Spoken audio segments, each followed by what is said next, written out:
Welcome to Chrisley Confessions 2.0, and do we have a lot to talk about today? Julie, welcome back. I was away from you for what, last week? Yeah, because you didn't do our introduction right. Good morning. Let's redo that. Good morning, everyone. It's Todd with Chrisley Confessions 2.0. He messed it up again. Good morning. It's Todd and Julie with Chrisley Confessions 2.0. Good morning. It's Todd and Julie with Chrisley Confessions 2.0. And boy, do we have a lot to catch up on today. I missed being on the podcast last week. Yes, I had my friend Sharita, and it was such a good podcast. It was so easy. It was really good. It was really good to see her. It was good to catch up. So I think people are going to like it. I really do. Well, she came to the house because she was there doing hair and makeup. Yep.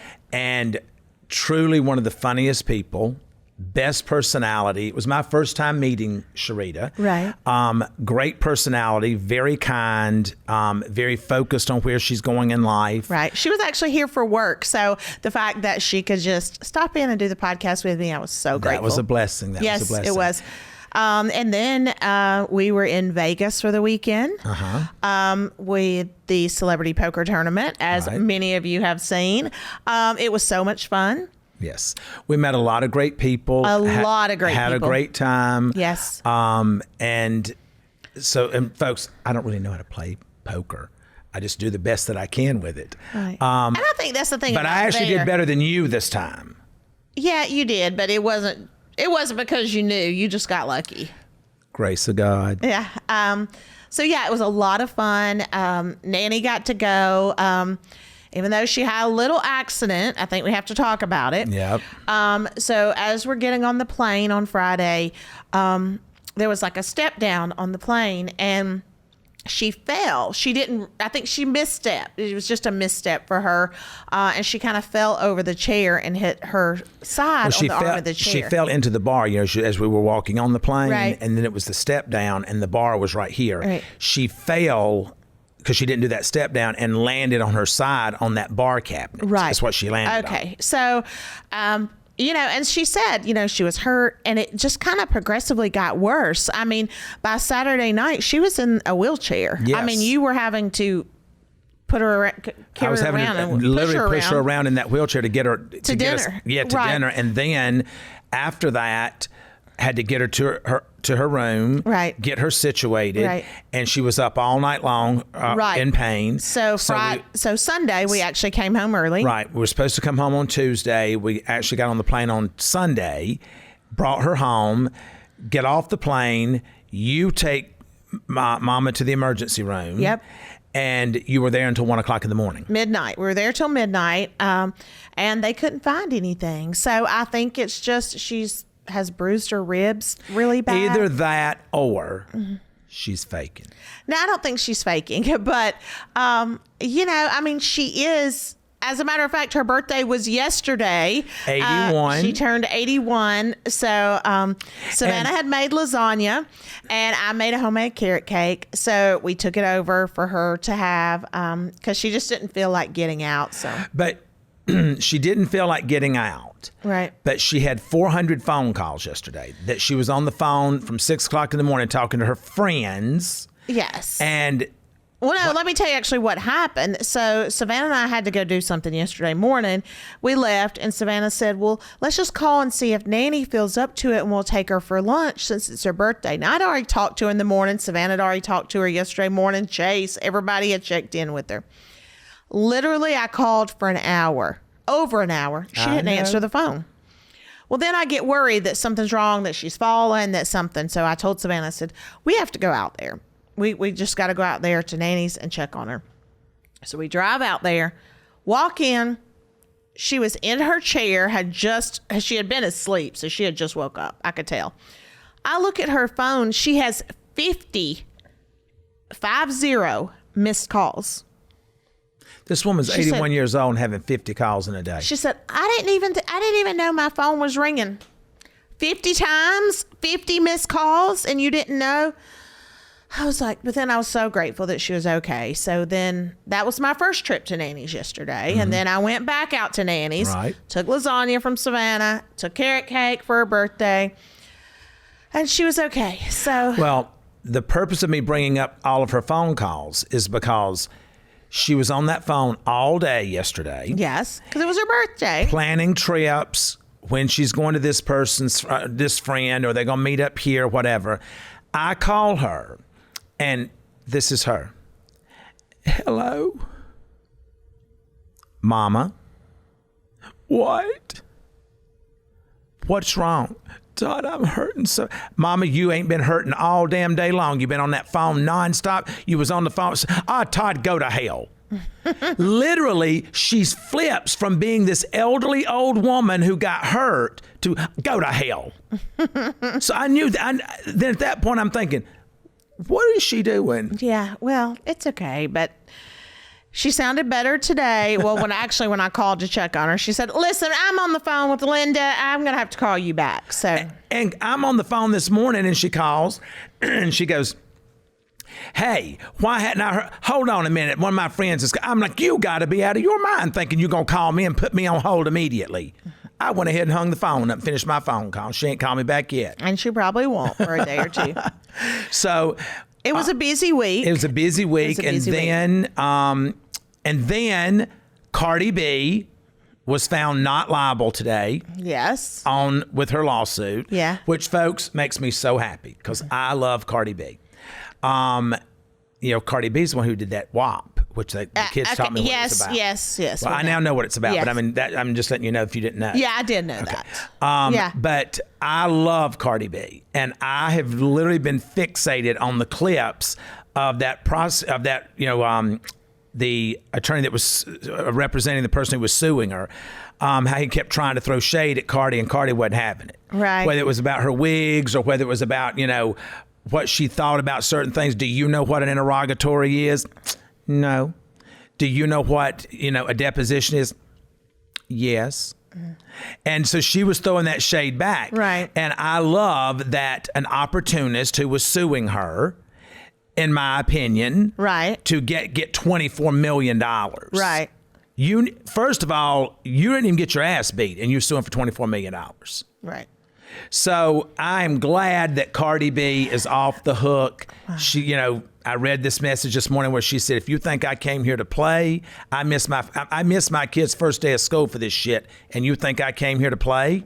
Blanc, blanc, Yeah. I And, can imagine. So, Cardi, I love you. Congratulations. Another big thing happened this week. It was the premiere of the documentary on Lifetime. Yes. Chrisley's back to reality. Chrisley's back to reality, and they've had how many episodes now? 4. 4 episodes. So a lot of you guys are blowing us up, wanting to know where you can watch this. It's on Lifetime, so you have to go to. Lifetime has to be part of your cable package, or you have to subscribe to it, or whatever. Or you can stream it. Yeah. But I know a lot of people have watched it. Yeah. And I got information this morning that a lot of people have tuned in to watch it. Right. And for that, we're appreciative. So let's kind of do what I have said that I would do, was to do a recap. Right. So if you want to start out with, maybe the first episode, because you've watched them. Yeah, I have. I was nervous for these episodes to come out. I'm not going to lie. We were not there to film them. It made me nervous. Because we were not there. Mm-hmm. It just felt that they were finishing this series when we got pardoned. Right. But they had no idea when they started this series that we were going to get pardoned. Right. Before it even wrapped. Right.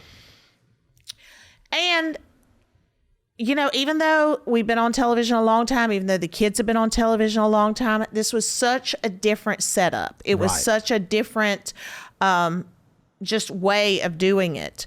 And so it did. It made me nervous, because we've always been there to oversee, to referee, to talk people down off a ledge, to whatever it is, just be parents within this reality show. Right. And not to have that, it made me nervous. And, it was very raw. I think there was a lot of emotions. There was a lot of, just everybody going through it the best way that they knew how to go through it, and even now, I think everybody's in such a different place because it had the outcome was so amazing and so wonderful that, you look back on that and it was such a hard time for the kids and for our parents. And so I'm a little conflicted by it. Anytime, listen, first and foremost, I have always from day one been very clear. My job, my calling in life was to be a mom. Mm-hmm. And anytime you see your children not in a good place, it's hard. Right. It's hard. That was the hardest part of it. But unfortunately it was what it was, Well, I don't know that it's unfortunate. Well, how can you say that when our kids were going at it? They, say that it's unfortunate. Well, I look at it, and I know that you and I sometimes see things differently when it comes to terminology that I use or what have you. The reason that I say that I don't know that it's unfortunate is because our kids have been forced now to grow up. I don't think that's an unfortunate event. No. I think that our kids are now saying what they feel without having to suppress it. They're letting it come out. I don't think that's unfortunate. I think the way they speak to each other sometimes certainly is not how they've been raised and certainly could have been handled differently. Right. But everyone processes pain differently. Right. Chase clearly processed pain via alcohol. Right. Savannah processes pain by storing up anger. Right. And anger and resentment. Right. And, I watched a couple of, maybe 10 minutes, 15, 20 minutes of it. But I don't need to watch it because I know you're going to tell me all about it. Right. That's going to be what I get when she comes to bed. Can you believe? Do you know they did this? So I'm going to let you recap it for me. Those nights when you just don't sleep, the next day you're dragging, exhausted, and everything just feels harder. That's where CBD from CB Distillery can make a real difference. But it's not just sleep. CB Distillery has solutions that work with your body to help with stress, pain after exercise, even mood and focus. And it's all made with the highest quality, clean ingredients. No fillers, just premium CBD. Imagine waking up rested or enjoying your day without those nagging aches and pains. That's the real win of CB Distillery solutions, and that's why over 2 million people trust CB Distillery. I have actually tried this product and I love it. I have had issues with my feet for years. I've had several surgeries, and it seems like after a long day, when I'm finally ready to go to sleep, that nagging pain will not go away. But I have found that with CB Distillery, I'm able to fall asleep, and it actually really helps with the pain. So if you're ready for better sleep, less stress, and feeling good in your own skin again, try CBD from CB Distillery. And right now you can save 25% off your entire purchase. Visit CB Distillery and use promo code Chrisley. That's cbdistillery.com, promo code Chrisley, cbdistillery.com.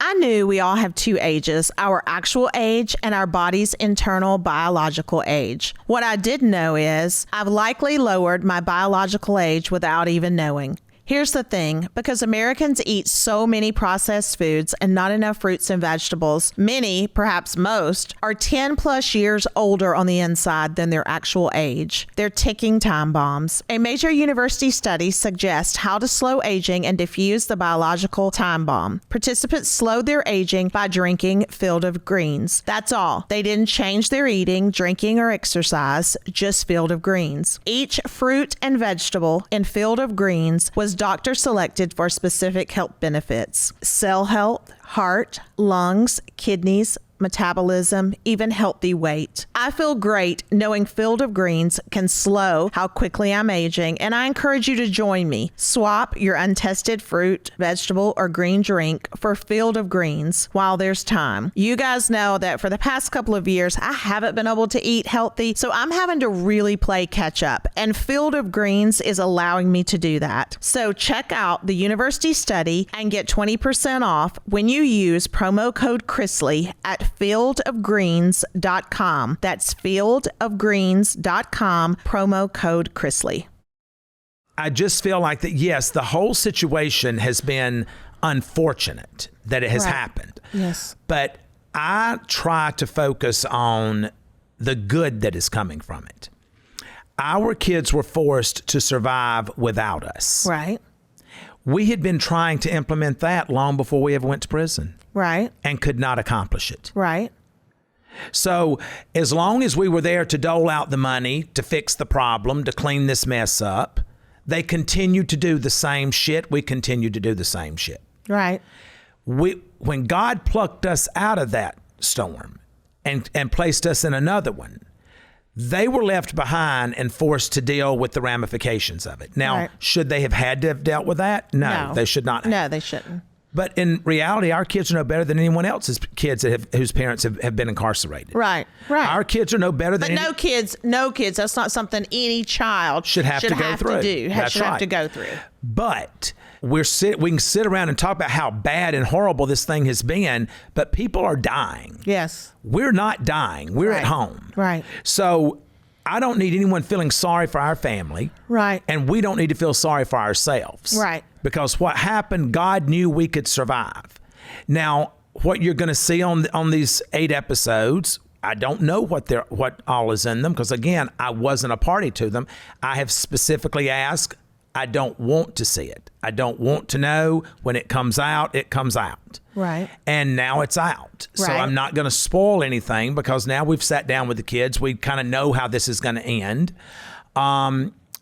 So you'll have to tune in to know what the end is going to be. And I think, last night's episodes, I think you did see Savannah be a little more vulnerable, which I was glad to see that. I was glad to see that she was actually showing her vulnerability, because that shows growth to me. Amen. And Grayson, I'm just going to say, is the shining and they star. always say that Grayson's my favorite, which is not true.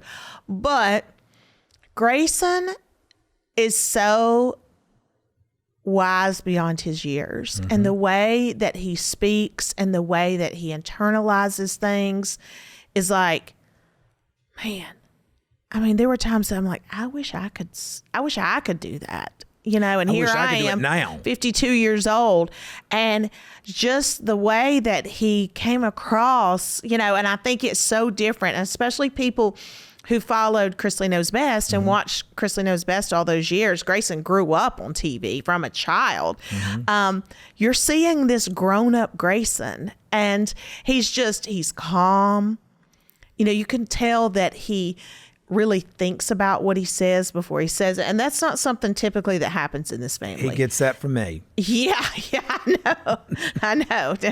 Yeah. It's not something that typically happens in this family. I'm going to leave it at that. And so it was just, I don't know, it warmed my heart. I had many, many moments of tears when I watched these last 4 episodes. Because it took me back to that place. It took me back to that place when I was sitting in prison and I knew this was happening, or I talked to them on the phone, or whatever it was, And so I hope that people sense that, we are a real family, that we go through real crap, that we are, are stronger than we think we are, and that we're going to come out on the other side. And I think we're proof of that. Mm-hmm. I think we really are. I think for people that are haters, they love to see the pain on the tube. That's what it was. There was a lot of that. There was a lot of pain. There was a lot of tears. There was a lot of anger. Everything. So for those people, they're getting what they want. Mm-hmm. But I think the majority of people, they can relate, because families are messy. Mm-hmm. Families are hard. And our family, as I have said, is a lot. I mean, it's just a lot.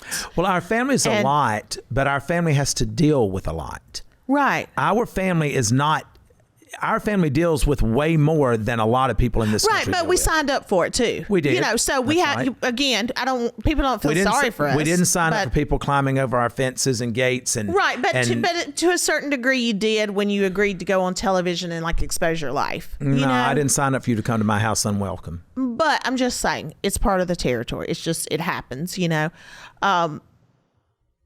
I think the Kardashians would agree. They didn't sign up. They've had crazy stalkers and people that have done that and been at their house, but they also understand it's part of it. It's part of the job. I think that,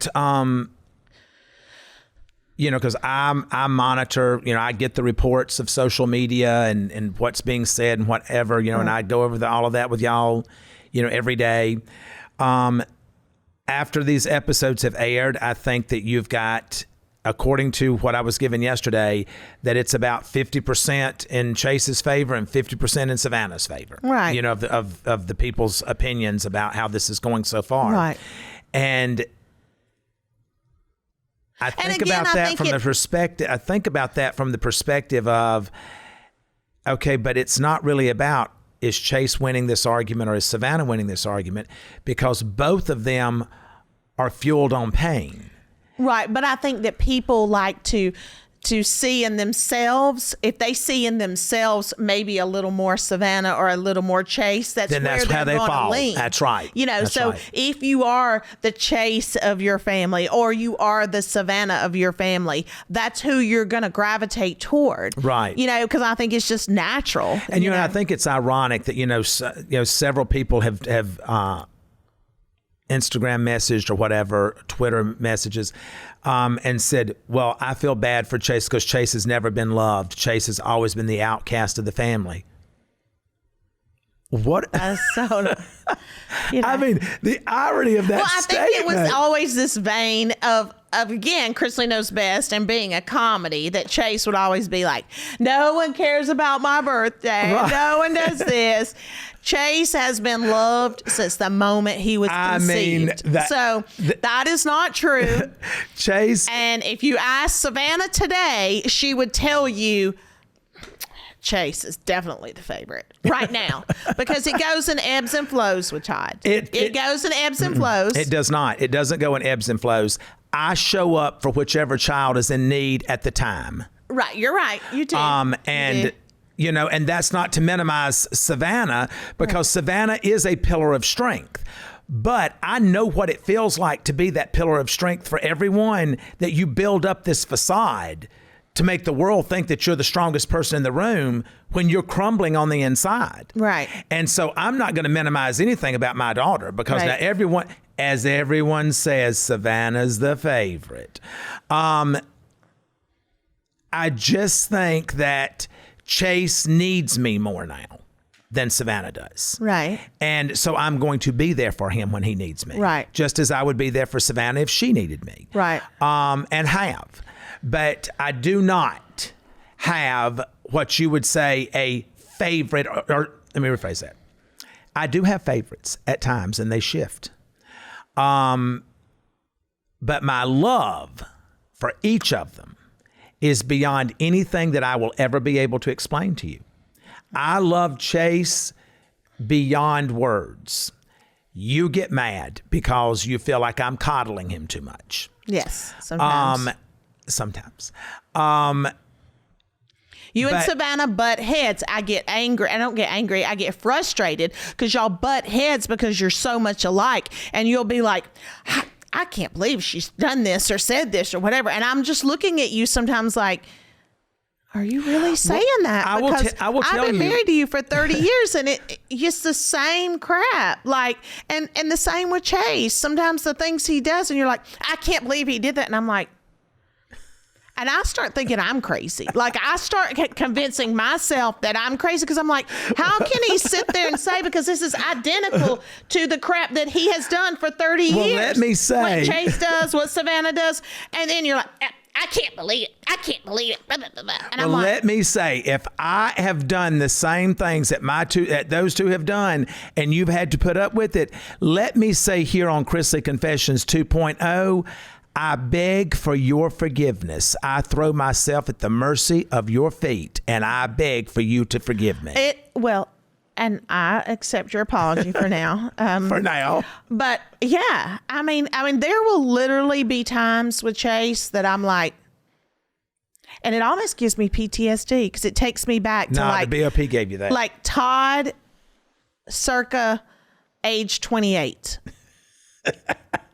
age 29, age 30, and I'm like, oh my God, I can't do this again. Well, I can't do this again. No, I can't.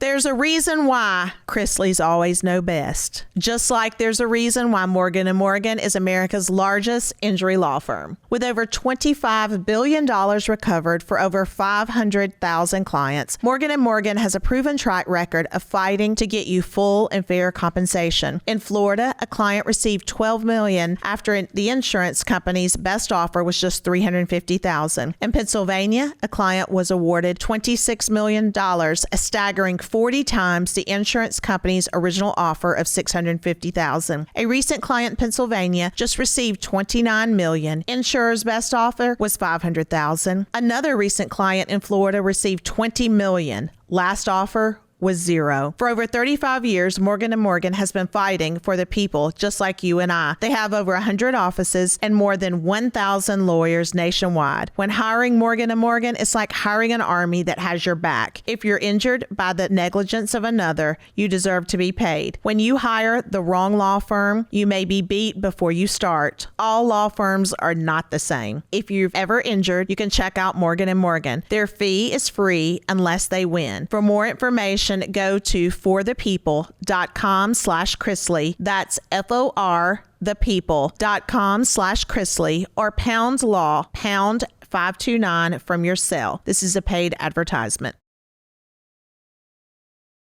People think podcasting is just talking into a mic, but let me tell you, my brain doesn't shut off even when they turn the mic off. Between planning episode, researching topics, and that 3 a.m. spiral where I rethink everything I've ever said, sleep wasn't exactly my strong suit. And don't even get me started about those late night creative bursts that hit right when I finally lay down. I knew I needed something to help me actually wind down and not just knock me out, but help me wake up feeling like a functioning human. That's when I found Beam's Dream Powder. And let me tell you, it changed everything. Dream is an all-natural sleep blend made with science-backed ingredients like reishi, magnesium, L-theanine, apigenin, and melatonin, all designed to help you fall asleep, stay asleep, and wake up refreshed. And unlike other sleep aids, there's no next day grogginess, just real deep sleep that helps you actually feel good in the morning. Since adding Dream to my routine, I'm actually sleeping through the night without tossing and turning. I wake up refreshed, not groggy, not exhausted, but ready to take on the day. And I'm not the only one. Beam has improved over 17.5 million nights of sleep, and 92% of users surveyed reported better sleep and waking up refreshed. What I like most? Beam is an American company built and run right here. So when you support them, you're backing real people making great products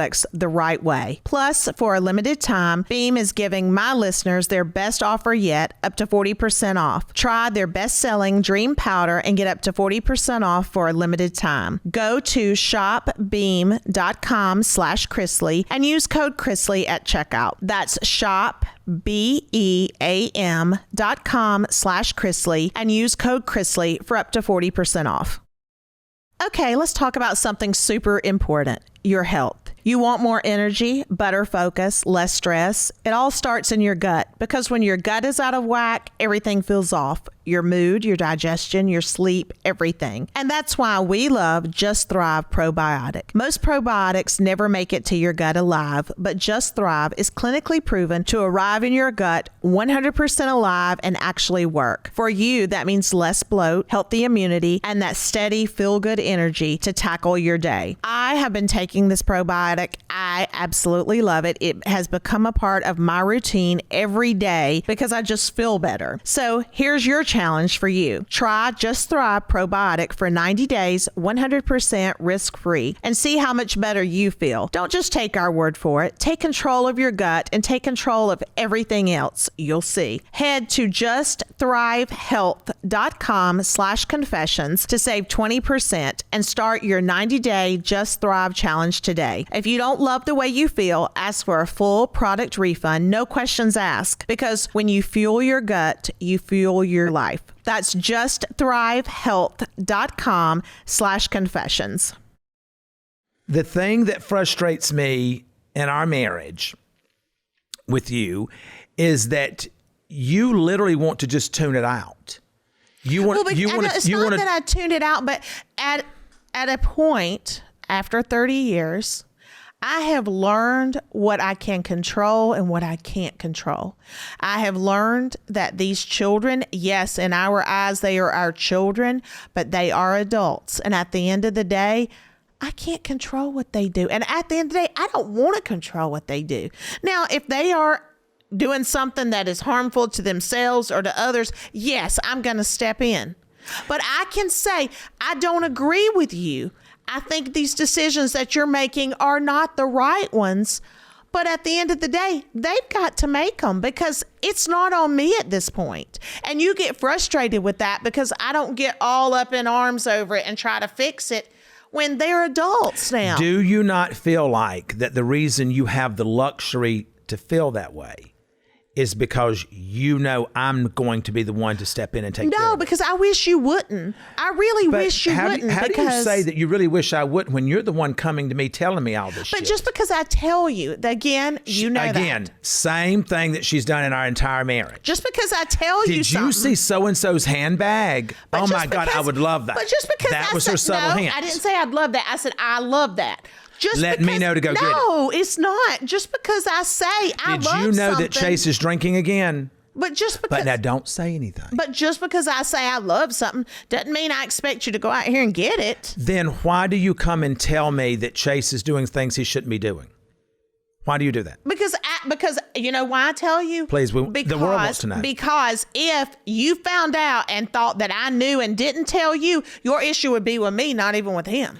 Well, then that's where we're going to have a disagreement, because as his mother, you should be telling me so that I can protect our son. Right. But at the end of the day, of course, I want you to know what's going on with our children. If there's something that I know that I think that you don't know. And I don't tell you that just because I want you to go off on this tangent or try to prevent them from doing something or whatever. But we are the parents and it is us against them. And kind of like inmates against staff. And so, yeah, that's the reason, not necessarily that I expect you to do something always. Well, and I think because you in your mind think because you are this fixer that you feel like it is your job to always fix. It is. And it runs you literally ragged because you are trying to fix so many things on a daily basis.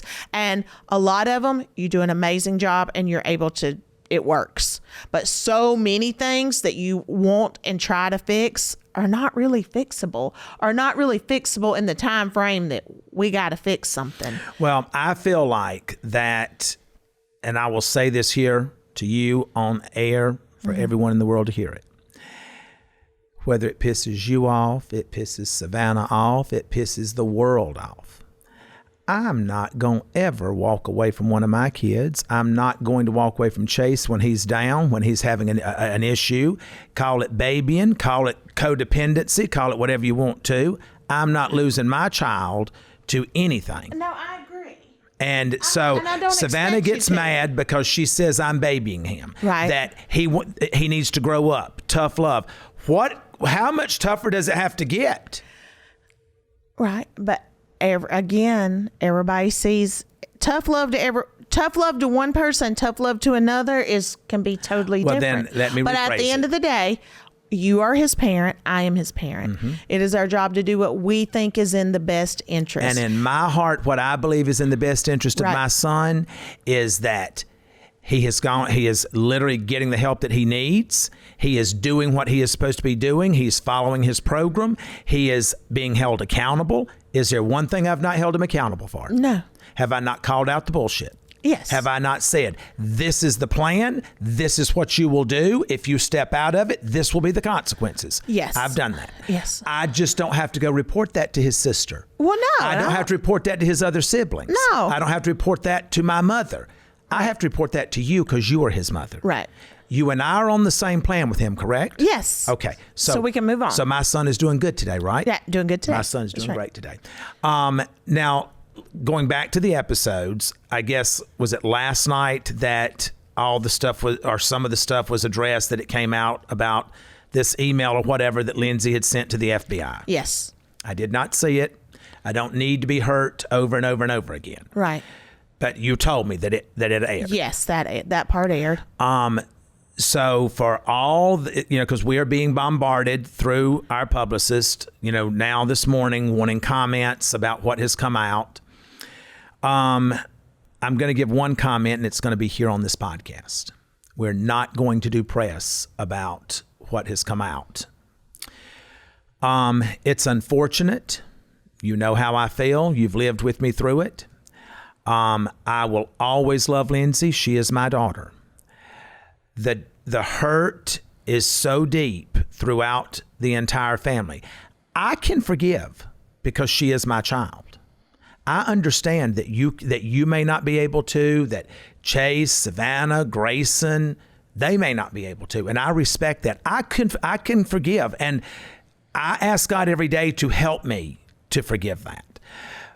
Forgiving someone doesn't mean that you are opening your life back up or your door back up, or placing the rest of the family in harm's way. It just means that I have forgiven you for what you have done, and that I love you, and that I need to love you from a distance. And that's where I am. We already knew that this email had been sent. It had been read in open court. We already knew that Lindsey had come and sat down with Chris Anulowitz and Jonathan DeLuca, our attorneys, and she acknowledged what her role was, that she was communicating with Josh Waits with the Department of Revenue. We already knew that. Right. The world is now getting to know that. Right. That wasn't a choice that I made. It wasn't something that I said. I wasn't even here for the filming. Right. But it is part of the story that has now been told. Right. So I do not, for all of you who are wondering, where do I stand with Lindsey? Lindsey is my daughter. She is a smart, beautiful young woman who, to my knowledge, is an exceptional mother. And I love her with all of my heart and soul. But we do not have a relationship. And as I said, in starting this, the hurt is so deep that I don't know that will ever change. I can only pray to God that God temper my heart, that because I have to believe that in order for you to do what she did and what she was involved in, that the hurt, she was dealing with something to do that. And we know it had to do with the show and, them taking her off the show and wanting to make her an ancillary cast member or whatever. I know she believes that I should have been able to have stepped in and changed that. You know that how I fought for that and how it was pushed back on me. But that would have been no reason for you to do the things that you've done. So I'm at peace with where things stand right now. Lindsey is living her life. She's there in Georgia. We're here in Tennessee. Mm-hmm. We don't cross over into her lane. She doesn't need to cross over into ours. I respect that her siblings do not wish to have anything to do with her because they look at it, and as I've sat down with all three of them, which was amazing to me, said, Dad, if you want to have a relationship, that's fine.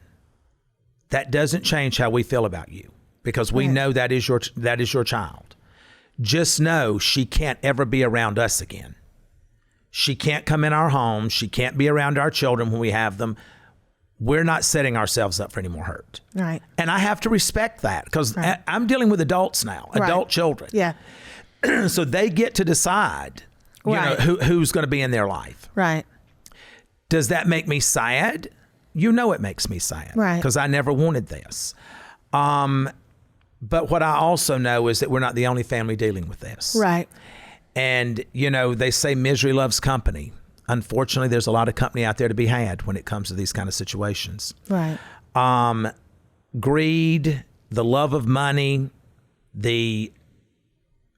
just like you said, pain is, everyone has their own pain, and everyone has their own things that they're dealing with and that they've dealt with in their life. And,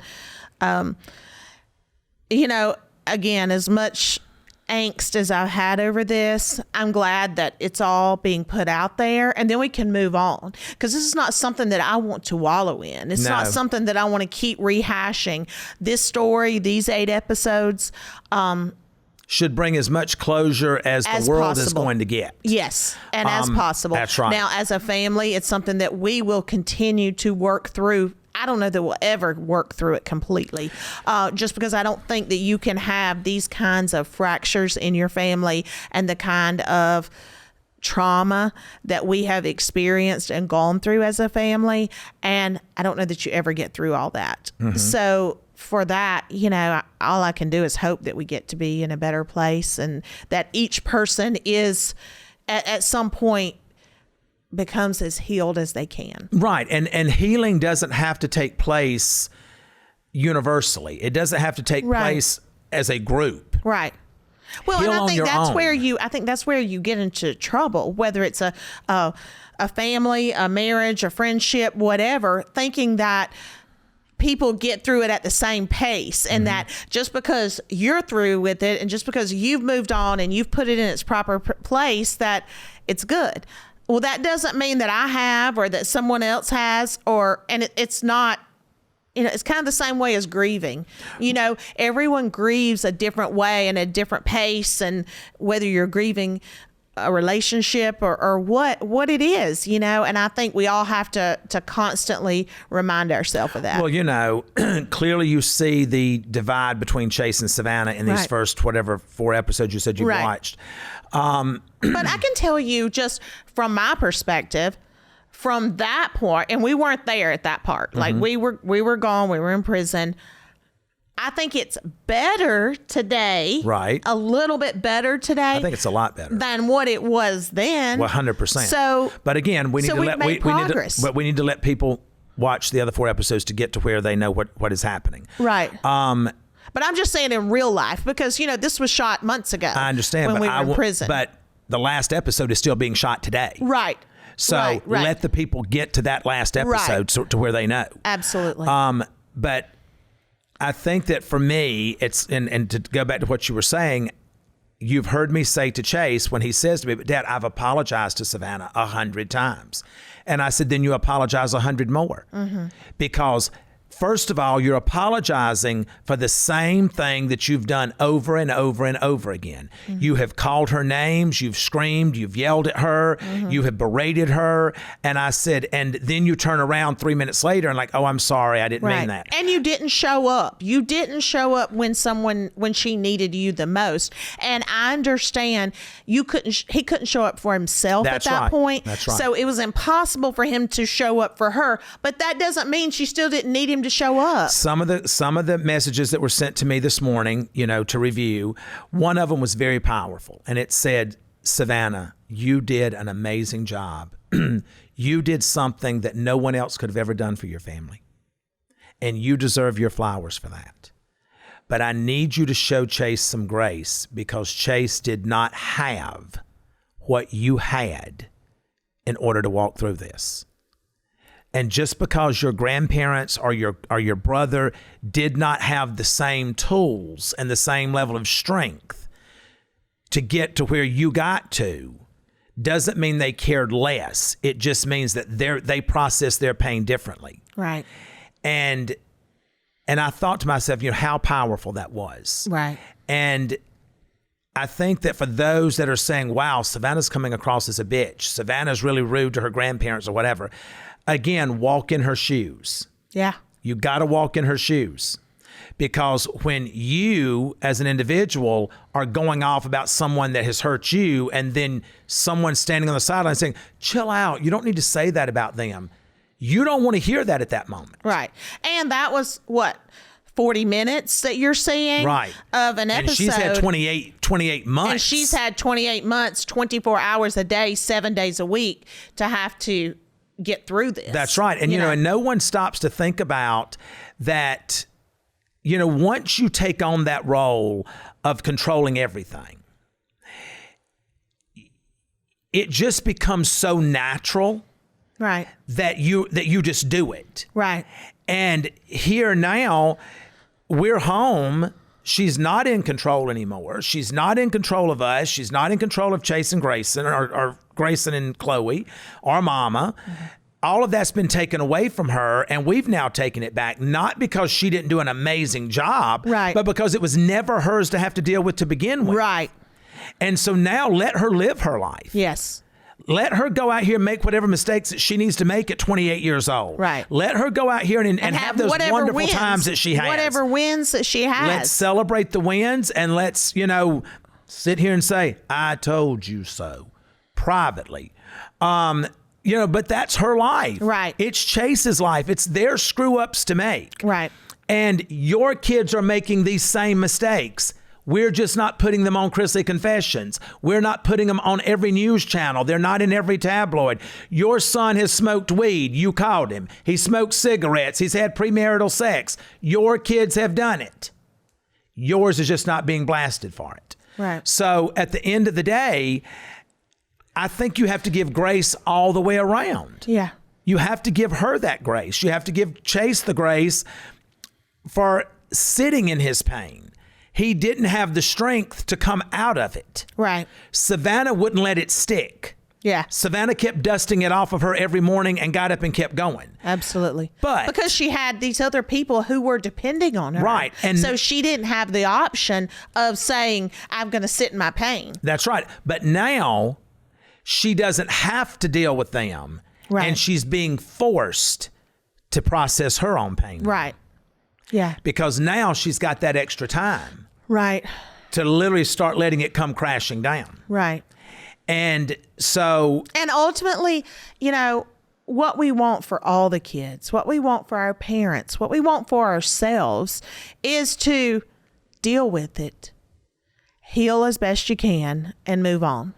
And I know that's what I want for them. Someone said to me last week, we want to protect our children from pain.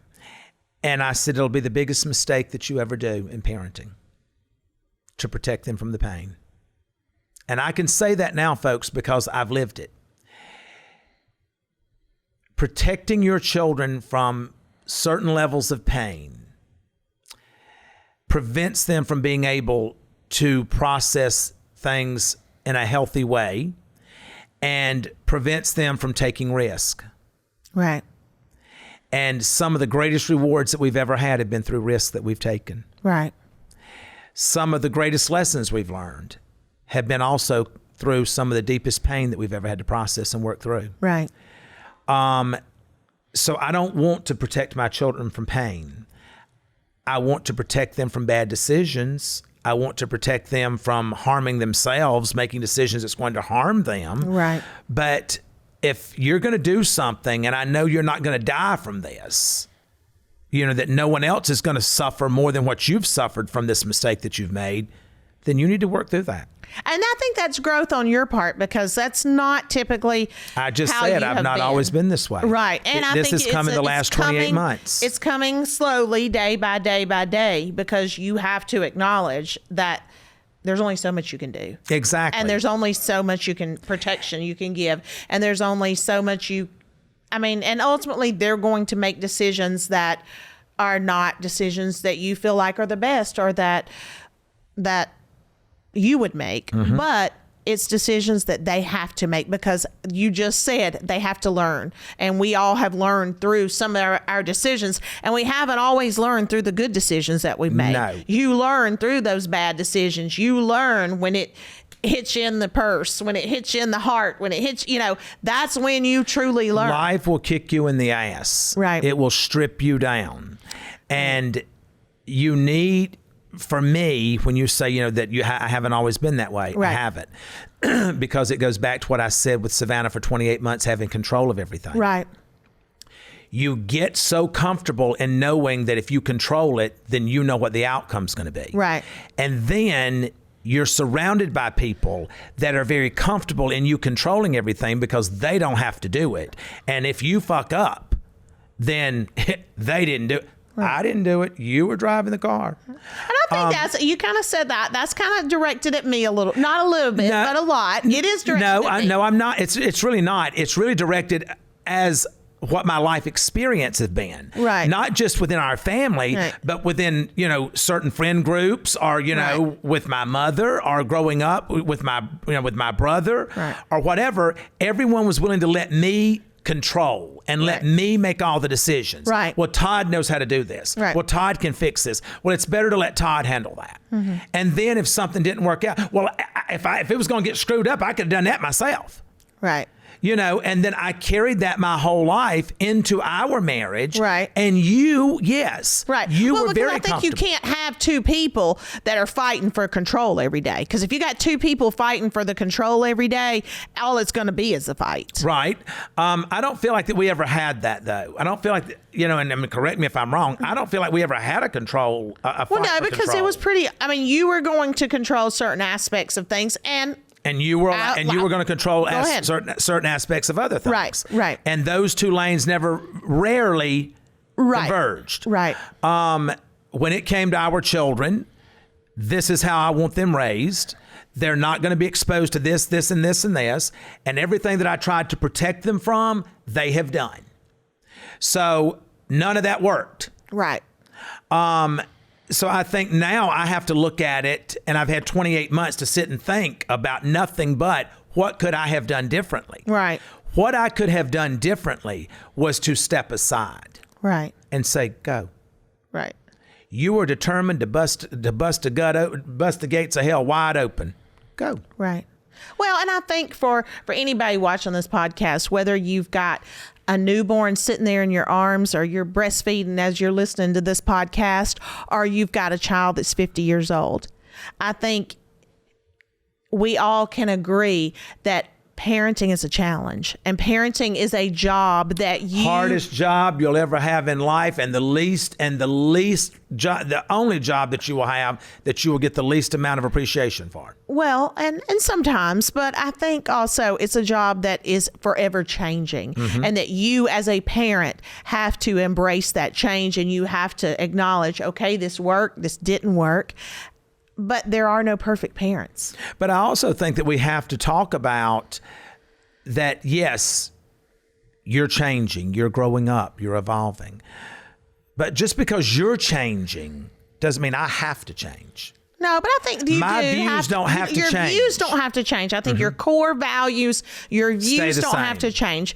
But I do think we have to grow. I do think we have to, and this is just me, as your children grow and as they get older, and each child is so different that you can't parent all these kids the same. Let me tell you something. You have to meet them where they are sometimes. I feel like Sybil in this family as a parent. Oh my God. I got to have a different personality for each child. Right. And I'm worn the hell out. Oh. I'm literally worn the hell out. Chase, I say that Chase is an emotional lesbian, that he's the emo in our family. And Savannah, Savannah is just this bull in a china shop after her mother. Then Grayson is more like me, very kind. My gosh. Grayson, no, he is very kind, Chase is sweet. Just like Todd. Chase is just like What Todd. What about Savannah? Savannah, you said she's like me. She is a lot like me, but she's a lot like you. As much as she's like me, she's like you. Grayson takes more after me. He is kind. He is sweet. Oh my gosh. I hope it's not raining because this lightning's getting ready to strike out here. But, I feel like that, all jokes aside, that, every child is different. Yeah.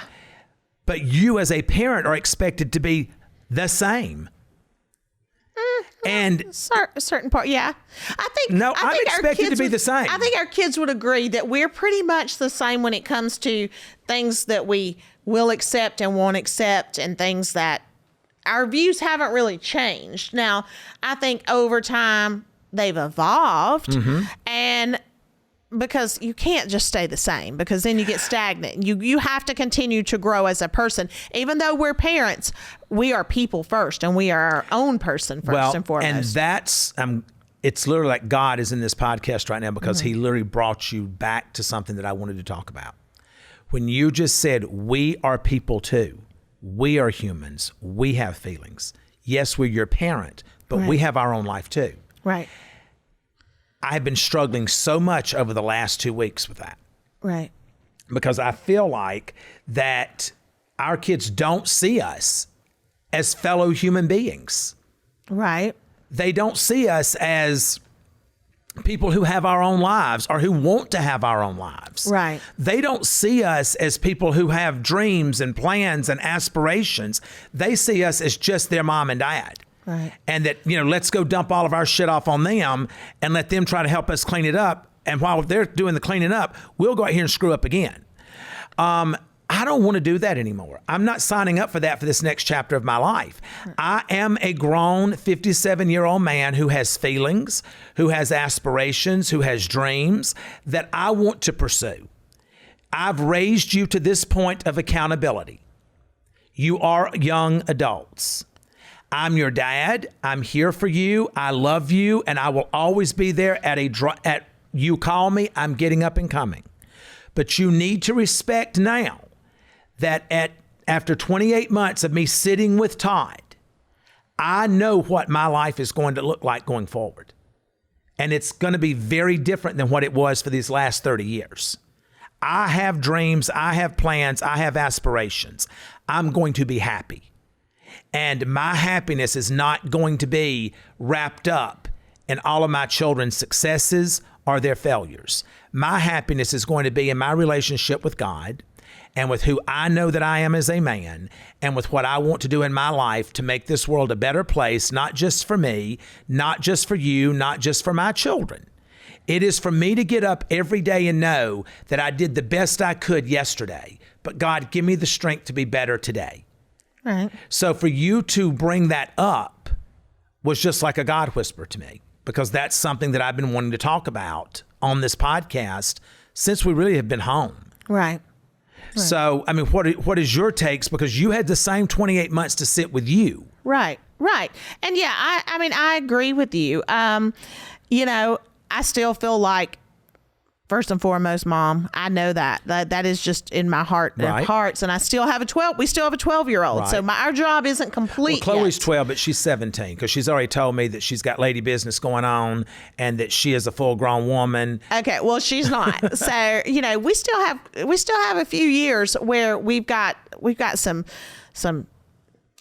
parenting to do. Right. And I'm okay with that, But yes, there are things that I want to do. There are things that I want to, because we've raised kids our whole life, And we've put our stuff on the back burner. Right. And you know what? And I think to me, it shows that I have been a good parent, because my children know that our life has been them. That's right. It really has. So they can never say that, That's right. that we were ever selfish with our time, with our money, with our love, with anything. That they got it all. That's they right. really did. And so for that, I don't have any regrets. And I don't think, and for the parents listening to this, it's okay for you to feel this way. It's okay for you to have frustration over not being appreciated or not being heard as a parent. That's okay for you to have those feelings. Right. And it's okay for you to say, I love you, but you cannot have my entire life. Right. You cannot have every waking second of my life. You're out here living your life, having a great time. I get to do the same thing. Right. And I don't feel that diminishes the love that you have for your child. Right. I just think, as Savannah loves to say, and as Chase is now on, let me tell you something, ain't nothing worse than going to therapy. Because when you go to therapy, the first thing you coming out of there with is, I have to create healthy boundaries. I need to create healthy boundaries, Dad. Yes. So with that being said, I think we have to go out of here today and work on setting our healthy boundaries. Yes, folks, I'm going to set healthy boundaries. And so on that note, this boundary has been set, and it's the end of Chrisley Confessions 2.0 for today. So good luck. God bless. See you next week.